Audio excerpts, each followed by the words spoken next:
Good morning, everyone. Hope everyone is well today. I'm in Clarksburg, West Virginia, where it's a gray, rainy day, but we needed the rain, so all is good. My name is Kent Spellman. I've been working with the Rails to Trails Conservancy in West Virginia for about 4, going on 5 years, and it's been a joyous piece of work for me. I want to welcome you to this session, which is Trails in the Outdoor Economy, Building Community in West Virginia. This session will run for 60 minutes. We'll then end the session and move into breakout rooms for 30 minutes.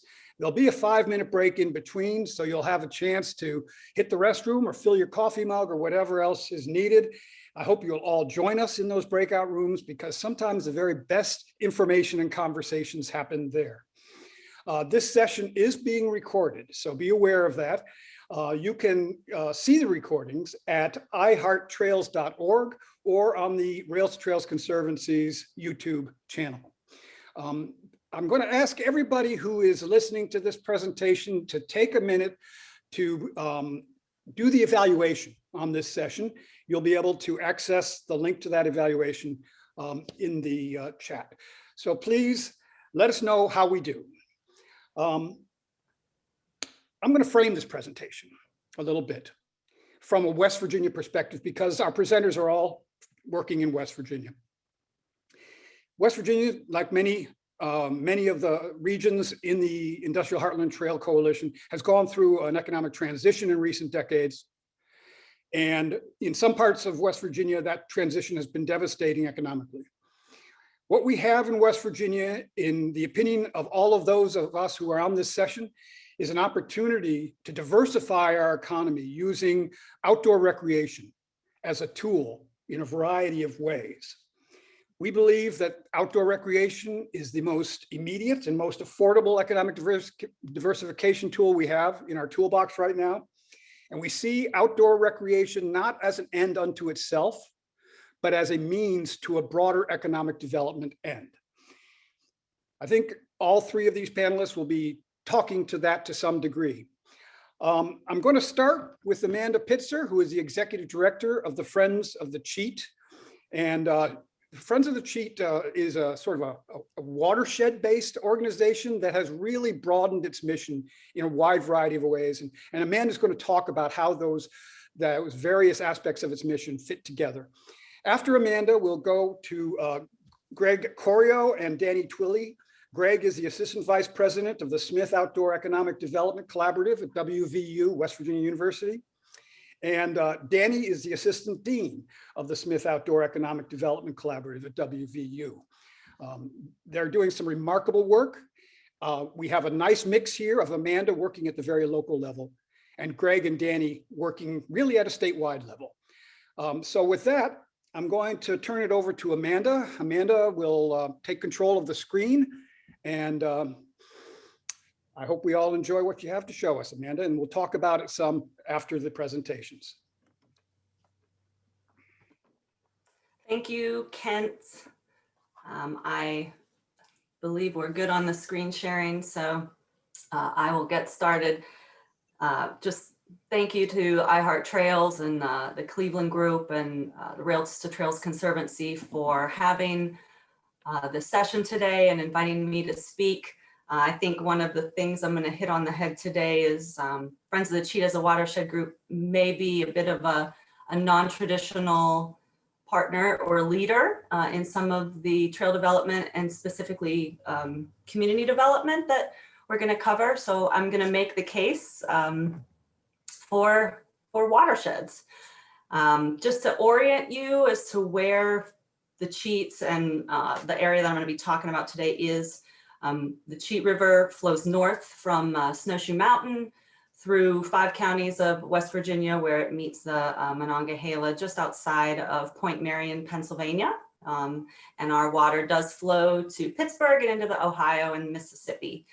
Some of the photos on the right hit some of the iconic spots of the Cheat, everywhere from Blackwater Falls to Cooper's Rock, and of course the beautiful Cheat Canyon.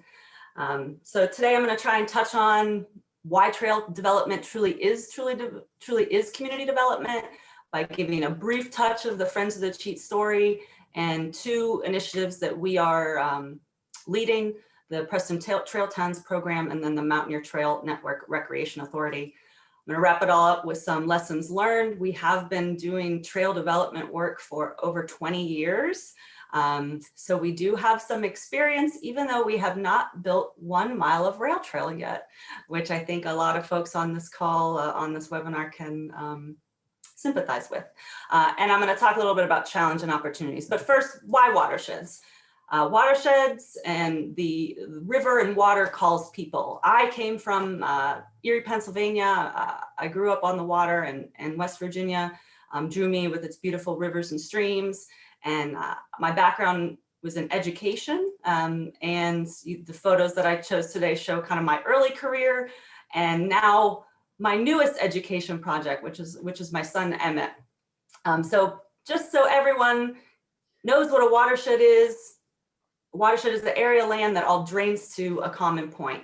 But broader, FOC considers, Friends of the Cheat considers a watershed everything within that space, the people too. So the work that we've been doing for 27 years is embedded within our community, and just some images of some of the folks that we've worked with representing some of our projects over the years. And one of the quotes that I heard on Monday, I'm already borrowing from folks within this conference, was, and I might be paraphrasing, but one of the Summit Lake residents in one of the videos said, "You can't know more than the people who already live here." And I think the watershed groups, particularly in West Virginia and the Appalachian region, are a testament to that. We live here, we know the streams, we know the roads, we know the people. Friends of the Cheat has worked with over 75 private landowners in 27 years. So we are embedded. The history of FOC in the Cheat River is similar, to a lot of the folks here and the groups in the Industrial Heartland. This is the Cheat River in 1988. Very damaged from mining, pollution, industrial damage, but the story now is much brighter. And these photos are all very recent photos of people enjoying the river, getting back to the river. And as a result, Friends of the Cheat has been able to pivot our work from just cleanup to promotion and recreation, even so far as to be working towards the removal of the Lowhead Dam at the former Albright Power Station. The headlines are different these days. They aren't about the river being dead, but they're about the river revival and the great work that Friends of the Cheat has been doing. Our work is rooted in the river. It's place-based. And like many small rural areas, I guess I should mention Preston County, the county that our organization is located in. It's a population of about 33,000. We have our largest town is only 3,000. So we're very, very small. And the work that Friends of the Cheat has been doing on a watershed level, like I said, is embedded within this community. So through the building of FOC, on the backs of overworked volunteers and underpaid vistas, we have grown to an organization that includes 5 full-time staff. And this year, our budget is around $1.3 million, which represents construction projects, trail design, education, and events. So we are truly at the confluence of conservation, recreation, and community development. I chose these photos because I think it shows the tapestry of folks that we have woven together over the years. The photos of the young kids in here are from several years ago. The top photo, the 2 young boys with the bowl cut, they attended our last pre-bid. They are now contractors working to build trails in our community. The photo below is of 2 young girls in the Cheat River, and the little blonde girl, she is a new board member of Friends of the Cheat. So this work is generational, and it has taken us years to cultivate the next stewards of this watershed. And to do that, you need to get people to the river, to the land, and that's what trails do. And Friends of the Cheat has been really filling a leadership vacuum in many ways for years within our area, specifically rural Preston County, Tucker County. And as we get ready to build trail, we have launched our own Trail Town program, modeled after many of the successful Trail Towns programs. The goals are not unique to us, but we're meeting the folks where they are and working with them in a very micro, hands-on level. In addition, Friends of the Cheat has really stepped up regionally to hold together to really be the glue of the Mountaineer Trail Network Recreation Authority, which I think a lot of folks on this call, on this meeting will be interested in. And I encourage you to join me in the breakout if you'd like to learn more about this, because this is a whole presentation in itself. But this is a regional effort modeled after the Hatfield-McCoy Trail System. The Recreation Authority is a development authority. Development authorities are specifically geared towards economic development. So I think that one of the drums we're beating today, and I know Greg and Danny will hit the hi-hat, is trail development is economic development. So lots of good stuff happening here. So just gonna try and quickly keep moving. Some lessons learned, good advice. Cultivating unlikely stakeholders and going for non-traditional resources. Friends of the Cheat was able to really get our trail construction and our Trail Town program moving through an AML pilot grant, Abandoned Minelands pilot grant. So that is a special, more environmentally focused funding mechanism that we were able to leverage. Also working with non-traditional stakeholders. This is a flood cleanup crew in Rollsburg, one of our river towns. So just, keeping everybody engaged. Like I said, we've been at it for 20 years and we've got a 20 to 30 year vision ahead of us. So trusting the slow work. We call one of our trails the snail trail because it's literally taken forever to build. And you run into lots of road bumps along the way. You might have a combined sewage overflow pipe at the takeout for your water trail. So love to talk about some of those road bumps and how many times project implementators and administrators like me want to see progress, and we want to hit those deliverables and cross off to-dos, but community development work and trail work is slow. So you got to be in it for the long haul.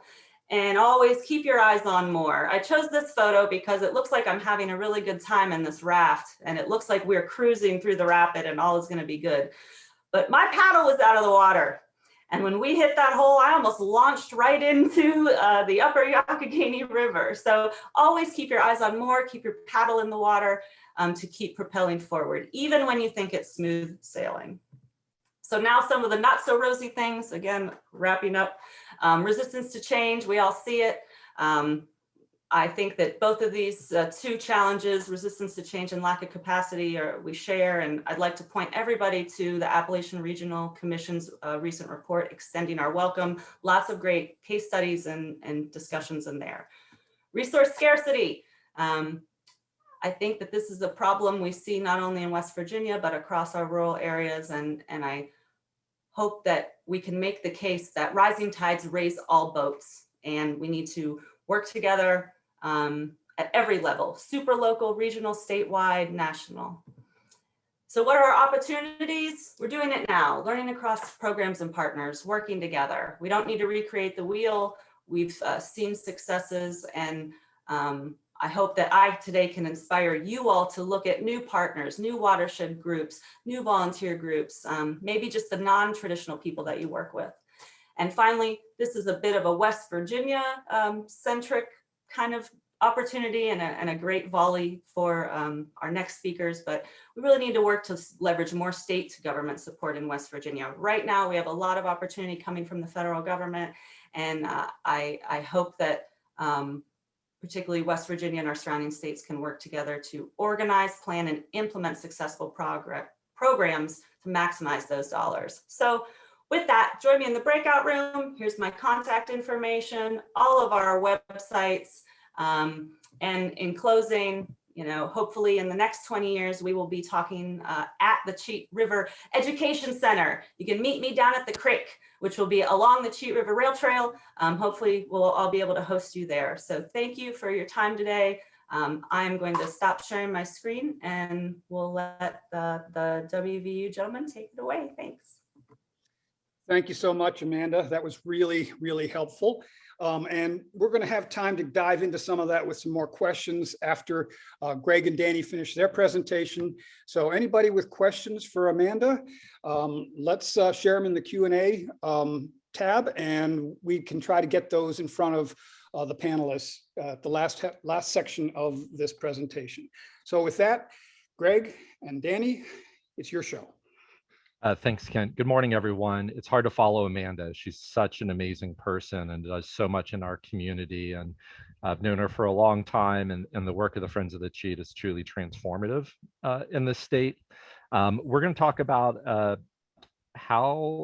little bit about this office, how the office came to be, and how we hope to change a state through outdoor recreation. And there's kind of two big buckets that Danny and I are going to talk about, specifically our youth and how do we impact youth in our state to understand the resources that we have, and then the outdoor economy. And just give you a little background. I've been at West Virginia University about 17 years. I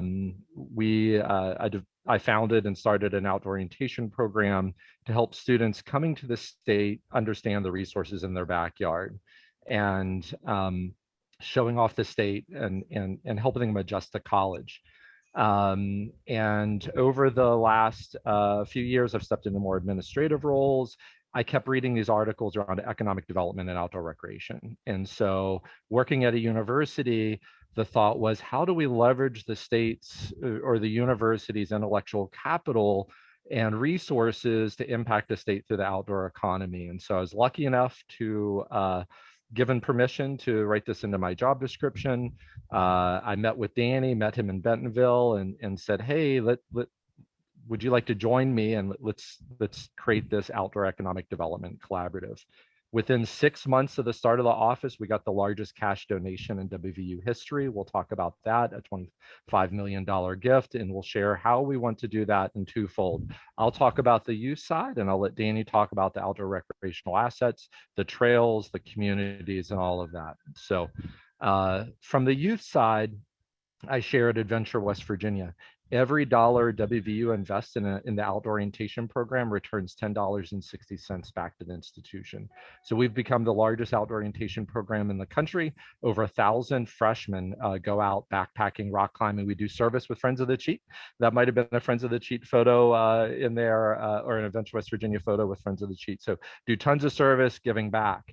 And so we do that at the college level, but we had an opportunity to do this at the 6th grade level.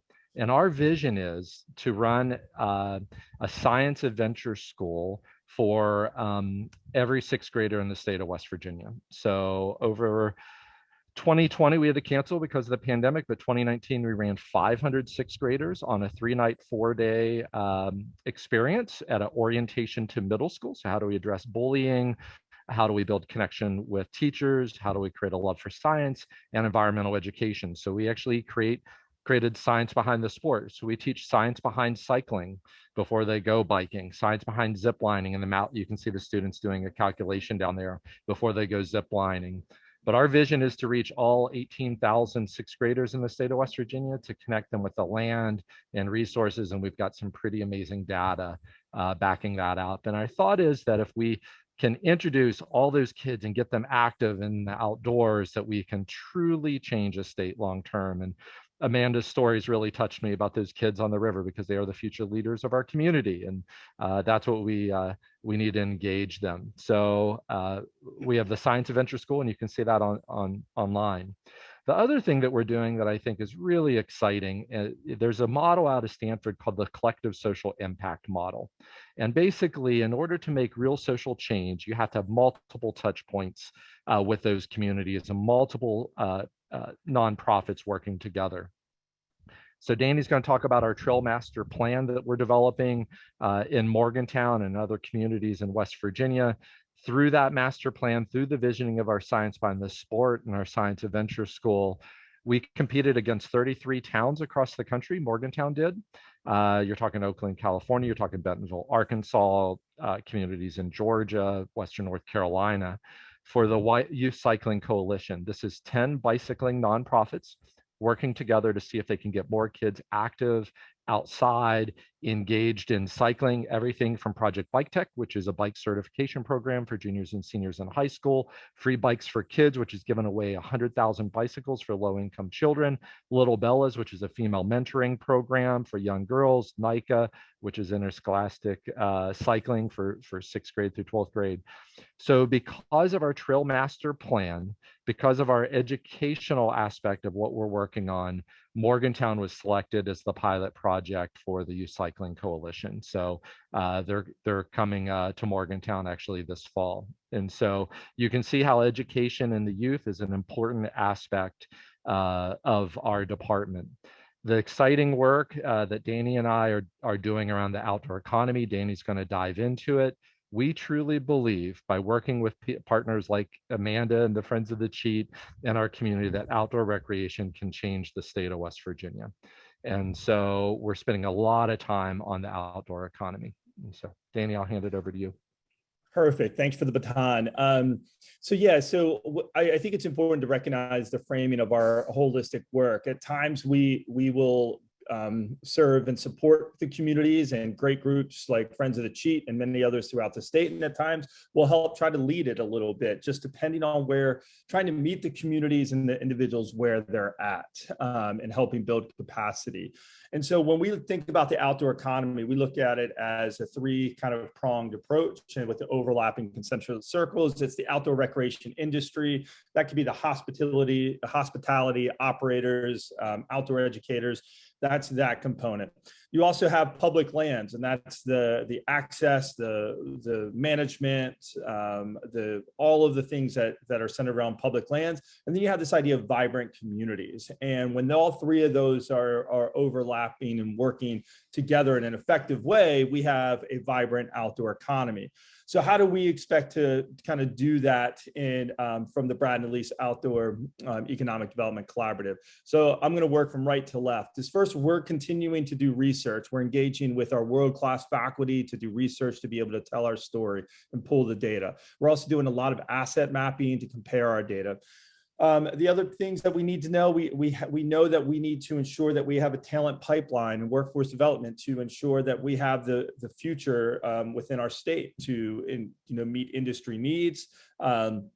We have entrepreneur and business development around the outdoor economy and holistically, not just outdoor related businesses, but we want to use our outdoor recreation assets to attract new businesses, right? Whether it's a tech company, a med company, it doesn't matter to us if we want you to live here for outdoor assets and quality of life. These are the 3 that I'm going to talk about, and we can dive right into the first one, the talent attraction and retention. We know this is an important part of the narrative right now nationally. So from 2007 to 2017, it's actually stayed true to 2018, is West Virginia lost almost, had negative population over that time. We didn't gain any. That's a real problem. We know from the last census, we were just over 3%. We lost more than any other state in the country. So how do we combat that? When you compare to what happened in Colorado and Utah during that same time period, is that Utah was number 1, Texas was number 2, Colorado was number 3. So they also have very robust outdoor economies. That's kind of correlation, not necessarily causation. But when we look at things like, the Brookings Institute and McKinsey and Company putting out reports talking about people looking about quality of life. They want to know where they want to live first and then work second. Remote work has really kind of compounded that over the last, year. You've got places like Utah. The Gardner Policy Institute is continuing to put out brilliant reports talking about how people want to live in that area. Businesses are expanding, they're growing because of outdoor recreation assets. They just recently put out a report around tech workers as well and how important that is. So the Ascend program is kind of the point of the arrow. And I think that's really important. A lot of people have heard about this program. This is kind of the point of the arrow in which we kind of start turning heads towards West Virginia to say, hey, you can have a vibrant quality of life here, have a vibrant career. This is really important because it means a whole lot when people see, when you see, hold on, you're moving to West Virginia? Hold on, you want to live here? this is amazing. Hold on, and you're having a great career. Oh my gosh, I want to make sure that we give our youth the opportunity to not have to leave, to feel like they have to, in order to gain a successful career, that they can do that here. So that's part of our talent recruitment and retention strategy that we're focused on. When we take a look at community development, you know, Amanda said it best, is this is all community development. I am currently sitting in Bentonville, Arkansas. I've been coming to this place for a long time. This is probably my 6-week-long trip here, both personally and professionally. What we know is that their investment in trails, both greenway and in soft surface trails, has transformed this community. This is the first time my wife has been here with me, and she's like, I cannot believe what they've done here. This was day one here, is that they have connected people in groups through youth programming that Greg's talking about, to trails. We were out at Kohler Bike Preserve, and there were 45 kids in 2 separate groups, all biking in the middle of the afternoon. And that was just in one of the locations. They've connected this. We also are learning from places not only like Bentonville, we're also learning, and we'll be talking more if you want to join the breakout session about some of these communities that we're looking at. You've got places like Bend, Oregon is the kind of the capital of telecommuting. They have a very vibrant trail community and outdoor community. They're leveraging that. So we're learning from them, learning from places like Ogden, Roanoke. Really, they're starting to leverage themselves in this trail space, and they're really connecting it to where business and trails and economic development. And so we continue to benchmark around other communities and other places to see what we can apply for West Virginia, right? We don't want to replicate. We don't want to be Bentonville. We don't want to be those. We want to be West Virginia and our West Virginia communities. But what can we learn, right? So what can we learn from these other places? So let's talk about outdoor recreation asset development. One of the things that we talked about is we've really done some asset mapping that compares our outdoor assets. And this is from trails. Trails are the veins and arteries of all outdoor recreation, water trails, climbing trails. Trails are key to it all. But we've looked at our climbing assets, our paddling assets, and our trail assets, and we started comparing them from city centers, community centers, to places like Asheville and Chattanooga, Boulder, Boise. And what we really were finding, and we looked at distances and time, basically 30 minutes, an hour, and an hour and a half from city center, because that's what you can do before work, after work, during your lunch break. That's integrated into your life. And that's the key, is people want this to be part of their lifestyle. And so in doing so, we recognized in West Virginia, we have a brilliant canvas to paint on. And one of the things that we're recognizing, and this is the adventure participation model, is that we've got to lower our barrier of entry to increase access. We need to create cradle to grave experiences, right? We are fortunate to have a lot of high advanced outdoor assets. We need to lower that barrier of entry in order to make our put-ins friendly for rivers, making our trails accessible and kid-friendly and beginner-friendly. And as I age, so I can still continue to play as much as possible. And so we need to ensure that we create welcoming and inviting environments. So that's a lot of our work. So we're going to do that in 3 ways. We've just started really focusing on some of this, but we are working on asset or recreation trail plans in several different parts of the state. Some of them we are leading, some of them we are providing support. So the outdoor asset development arm of the OEDC and the outdoor economy, we're going to be focused on project development. So there's going to be certain areas that we're going to be deep kind of moving dirt, if you will. Other areas, we're going to be providing technical assistance, ensuring that we have good quality RFPs, that we can help ensure that we have good contracting practices, that we can help make sure we have good high quality designs and holistic projects, not just good trail on the ground, but we have good community support and engagement as well to ensure the investment actually reaches its potential. And then the final thing is education and training. We're going to be continuing to do education workshops and training. We just started doing some of those in the New River Gorge a week and a half ago. And so really helping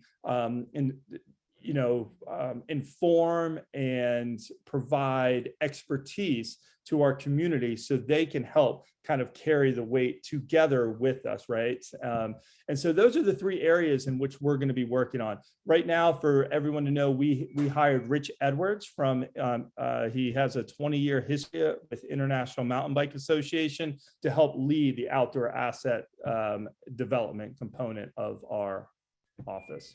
And I'll stop there because I think we just nailed the time. Greg, did you have any last words? No, I mean, it's incredibly exciting when you think about towns like Morgantown with 605 miles of white water, over 1,000 climbing routes, and lowering the barrier of entry with high quality trails. And there are very few places that I think can compare to it. And that this whole idea was formed around people that have left Morgantown and moved to places like Asheville and these other towns, and they would say, like, this place is special to have the Cheat Canyon, the rivers, and we've got water. And I think as the West becomes drier and the East becomes wetter, water is going to be more important, and we will see more of a migration. I would also say we're really excited to have Rich on our team. We are working on a trails certificate, soft surface trails certificate with landscape architecture. So we hope to educate our local folks on high quality trails to lower that barrier of entry so we can get people out active and start to address some of the physical challenges that the people living in the state have. So Great.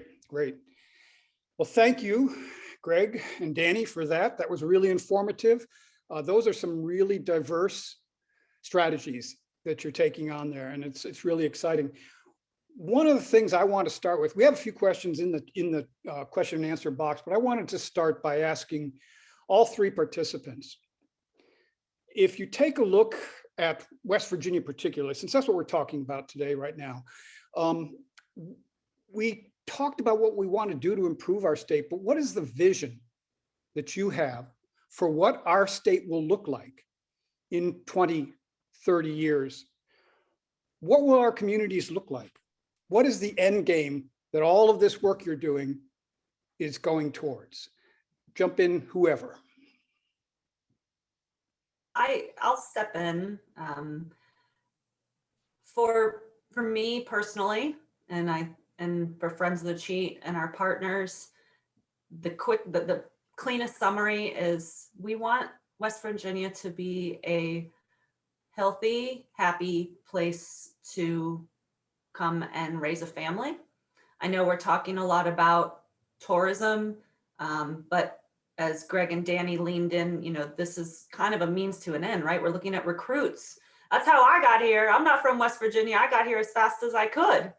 And I've set down roots, and I've grabbed onto a cause that I have actually made a difference in my less than 40 years on this planet. So for me, that's what it's about. And the built environment, what does that look like? Oh, I mean, we can talk about infrastructure for days, but I think it's about the people and keeping them here and inspiring them to dig in, whether that's small business, whether that's volunteer opportunities, whether that's just dipping their toes in the Cheat River for the first time.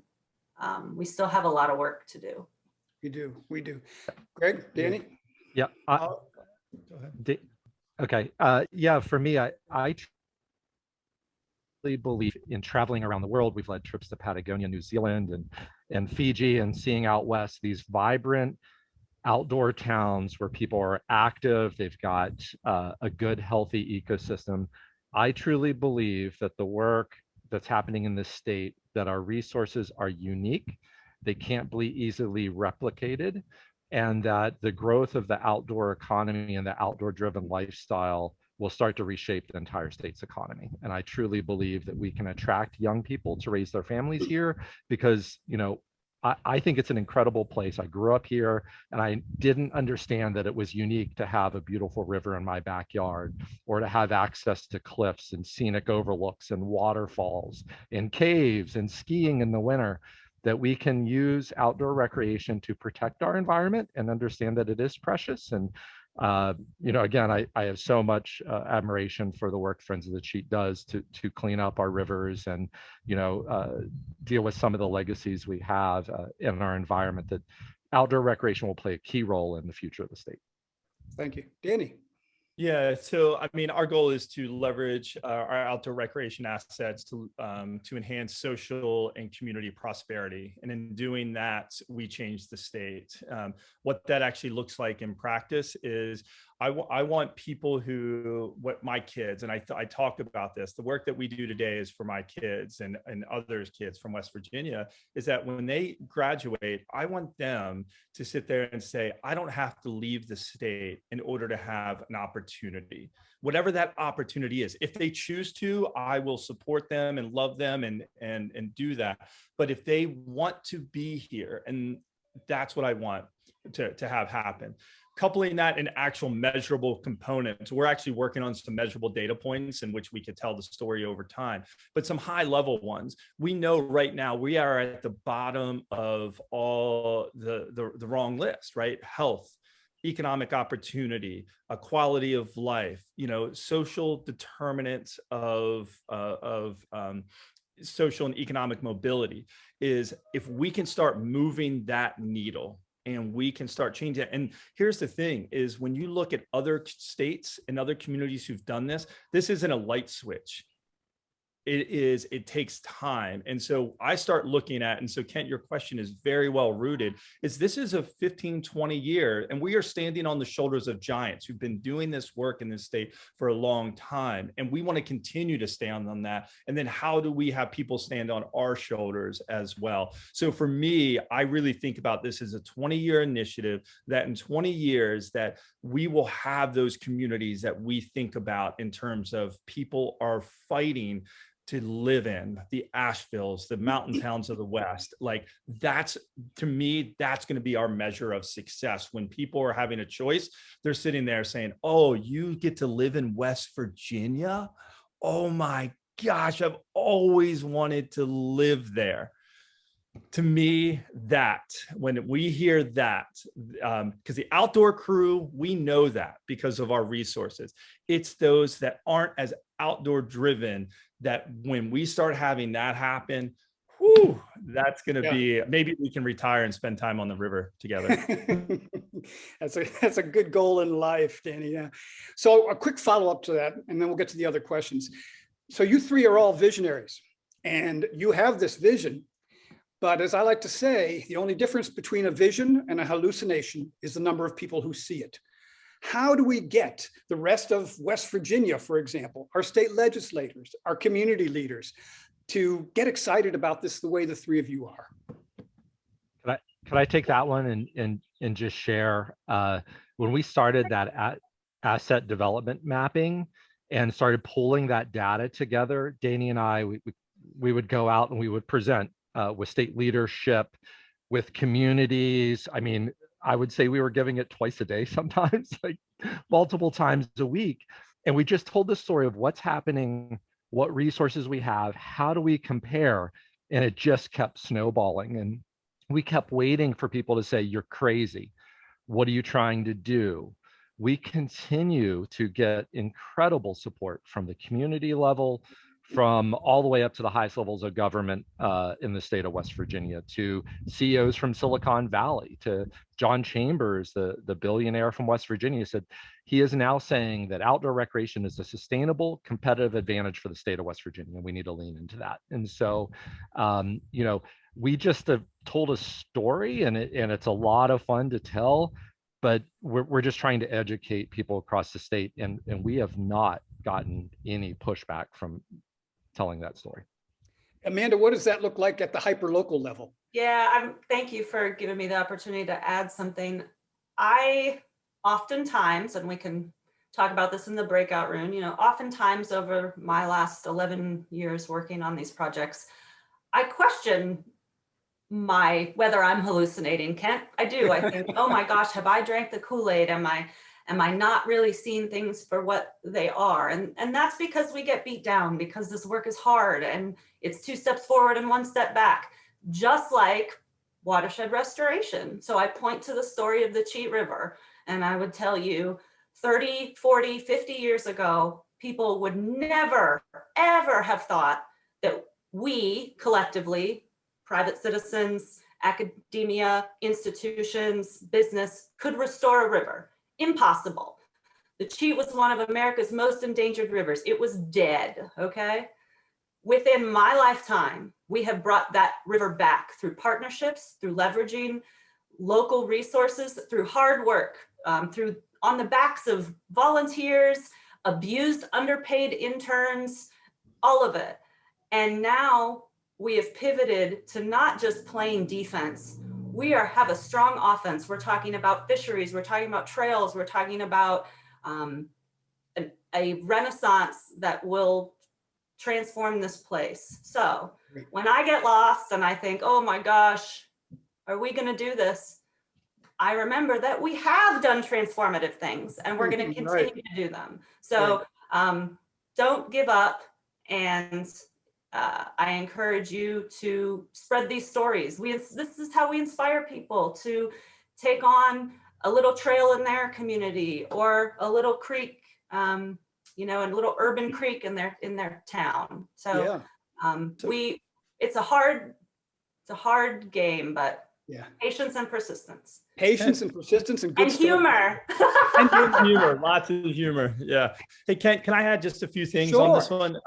Is it, you know, I think it's a brilliant question. But I mean, we're starting to see it in publications now, outdoor economy. We're starting to hear like economic development authorities using outdoor economy, whether it's MAP in Morgantown, the New River Gorge Regional Development Authority. We're starting to hear it and coming from a lot of other leaders. So, but I also think too, some skepticism is healthy in this because it keeps us sharp. It helps us understand where the questions are coming from, and then we can grow and develop. I mean, some of the best opportunities have been we've created by being told no. And so when you're told that, you're like, okay, well, my message isn't getting there. So I think keeping ourselves skeptical, helping others in challenge us, because it will help us grow. The other approach too, Kent, and this one's a tough one, is how do we create that rising tide effect, right? How do we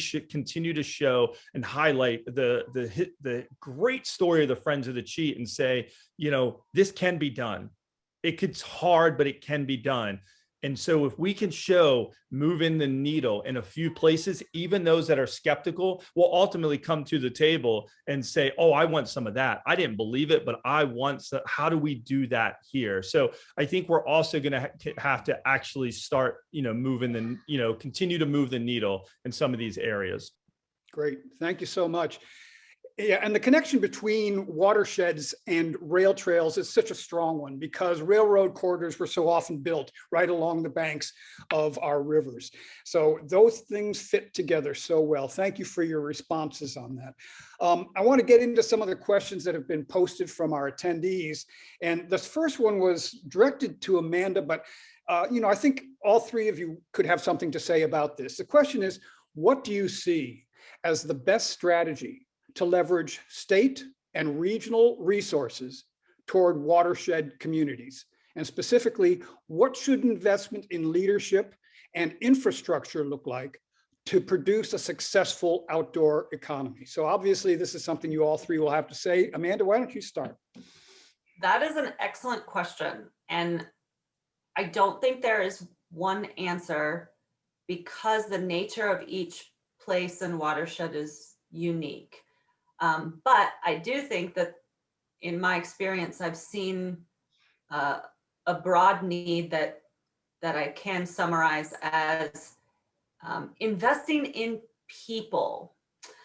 I know many watershed groups and many trail groups are strictly volunteer, and there's kind of a nobility and maybe sometimes even a martyrdom in that.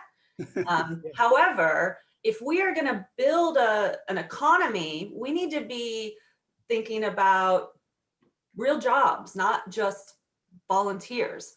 We need you. Do not sign off from this webinar. We need you, volunteers, but we need to quit being so afraid. And I'm speaking from the nonprofit and I would say kind of state, local government realm is we need to not be so afraid of the investments that aren't construction dollars. We need to pay people to do good things. And that looks like, you know, salaries, benefits, trainings, the messy stuff that doesn't look so sexy on a budget to a funder, because they think, oh, well, I'd really like to build the bridge, not like pay the guy that needs to oversee all of the things that are related to that. So I would think that if there's one investment, I'm going to say that the people and the Great. staff, and it's not just watershed groups, our local EDAs, our local towns and counties, everybody. So Thank you. Greg, Danny? You know, I think one of the things is helping these federal and state agencies see this as viable economic development, right? I always say that if I wanted to bring a business in and I needed a site pad to bring in a manufacturing businesses, I would have communities looking at tax breaks and grants to help do that. When we start saying, well, we need the trails in order to, you know, to create that economic opportunity, oftentimes that's kind of where it's like, whoa, hold on, is this economic development? So when I think about the work that we, in order for those investments, is helping the funding agencies at the state and federal level understand that, you know, infrastructure, our version of infrastructure is economic development. And that includes supporting the human resources that comes with this, because it takes a lot of time and expertise to get high quality, accessible trails on the ground. And many people on this call know that. And so we can't undervalue that as economic development. So what we have to continue to do is, and again, I'm putting my academic hat on, but we have to continue to be able to tell that story of like, these are the types of jobs that we need to move, you know, that we need to get it done on the ground. But these are the types of jobs and the economic impact that it has over time by doing so. So that's really helping tell our story and do that in a unified way. Great. Thank you, Danny. We have, you know, just about 10 minutes left. We have a couple questions. So in order to try to get to these questions, I'm going to ask the panelists to try to be as succinct as possible. And this question is from an attendee who wants to know what the role is, if any, of the West Virginia Tourism Department and the regional and local CVBs, TPAs, et cetera, in expanding the outdoor rec economy. What has it been traditionally, and what would you like to see it be? I'm happy to jump in a little bit, and I'll talk about it. So, you know, tourism's the gateway to our communities, right? It's kind of like, hey, come see us, experience us. And when people travel to an area, they start asking themselves questions of like, you know, can I live here? Can I go to college here? Can I retire here? Can I start a business here? All of that can I buy a second home here? And so the importance of that is cannot be understated. And so, you know, we are working very, very closely, the outdoor economy and the OEDC with the state tourism office on multiple fronts in order to help do exactly this, that it is part of that ingrained thinking at the local level and at the state level from an outdoor economy standpoint. But when recognizing that tourism is a piece to the outdoor economy, because there's certain people that will only want to visit here, and we welcome them and we want them to have the best time. But one of the things that we need to do in order for that is to ensure that they have accessible, low barrier of entry type of experiences that are fun and fulfilling. And when they get home on, you know, Sunday night, I'm just using a weekend experience, or at the end of the week, that they are tired. They're like, oh, I did so much because it was so easy. The better we can do that, the better off we're going to be. Great. Quickly, Greg, Amanda, anything to add, or should we go on? I just wanted to say that a great place to visit is a great place to live, right? So if you go to a place and you fall in love and you're doing these activities, you're like, wow, wouldn't it be great if I could paddle on the Cheat River right after work? Like my friends did last night and I didn't. And that was my only other Great. add. Good observation. Amanda, anything to add, or are you good? I would just say, don't hesitate to lean on your local CVB, and they are the experts in connecting with folks that want to travel to your area. So whether that's website links, helping them craft language, they've been a good help for us on the local level, as well as these regional initiatives where we're looking to unify counties. As they've been very engaged. So I want to ask a question about a sector that we haven't really talked about in this work, and that is the small business sector. And one of the questions that came up from the attendees has to do with what are we doing to partner with and support the small businesses along our trails to spur that economic development in a very visible and healthy local way? Let me jump in, because I think I have a bit of a small answer, and the gentleman can carry it forward. Specifically for Friends of the Cheat and our local trail projects, which would include our Cheat River Rail Trail, our water trail, and the kind of spider trails off of that. We, through our Preston Trailtown program, have actually been able to take our federal grant money and give it away. I love it. I've never been able to pass money to our local communities. And what are they doing with it? Well, right now, we just launched this program in 2020, kind of a rough year to start an outreach and funding program, but we're partnering with small businesses, local towns, organizations to start to help them assess what's needed and fill those gaps. So one example I want to give that is just launched last weekend is we've been able to work with a coalition of yoga instructors and paddlers to develop a stand-up paddleboard yoga program. And it launched 2 weeks ago. It's called Sup Cheat. And you can go down to Rollsburg or Cheat Lake or Albright, and you can get on a stand-up paddleboard, learn how to use it, do some yoga or fall off. But we were able to pay for the lifeguard certifications for those folks, website design and logo. And that is going to, bring people to our towns and also hopefully grow a low skill entry small business. So that's one just really concrete example that we're doing. So, Thank you so much. I'll add, from our standpoint, we're hiring a outdoor community development position that will really help try to bring the business leaders, political leaders, and advocates to the table to try to understand more at the local level what these businesses need. And in doing so, we also have 2 grants out that are focused specifically in very targeted areas. One in the North Central region with our great friends at Friends of the Cheat, as well as part of that, to help really understand the small business needs and then provide that technical assistance in order for them to further grow. And sometimes this is to pivot. Sometimes this is to expand. Sometimes this will be to start a new business around the outdoor economy, because sometimes it's just like, this is what it means. Then we're also working on a great grant in a 4-county region in the New River Gorge area that will really help kind of do the same thing in just a different lens in order to really provide that assistance and support.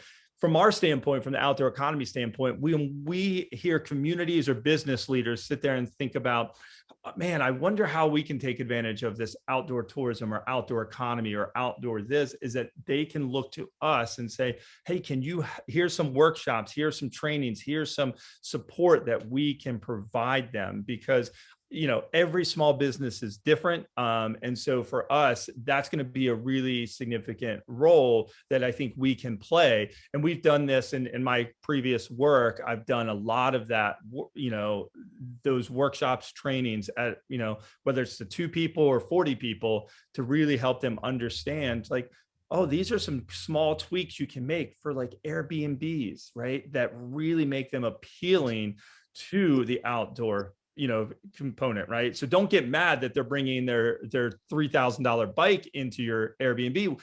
They're going to do that. So let's find a way for them to store it. And here are some cool ways in which you can brand yourself that will make you welcoming and inviting for these types of users and protect your investment as well. So I think we can do a lot in that space.